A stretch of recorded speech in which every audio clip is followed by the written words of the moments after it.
This is going to be a video tutorial on how to change the font size on Twitter. I will be using a desktop PC for this. Let me jump over to my browser here. I have my browser open now and I am logged into Twitter. To change your font size on Twitter, it's very easy to do. First thing you want to do is go to the pane on the left side here and you want to click on More. Then you want to click on Settings and Privacy. Now in the center pane, you want to click on Accessibility, Display, and Languages. And in the pane on the right side, you want to click on Display. And then right here, font size.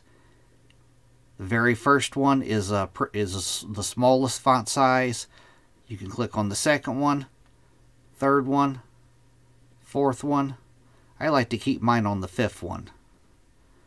Just depends on the size of your browser, but you can change it to any one of those sizes.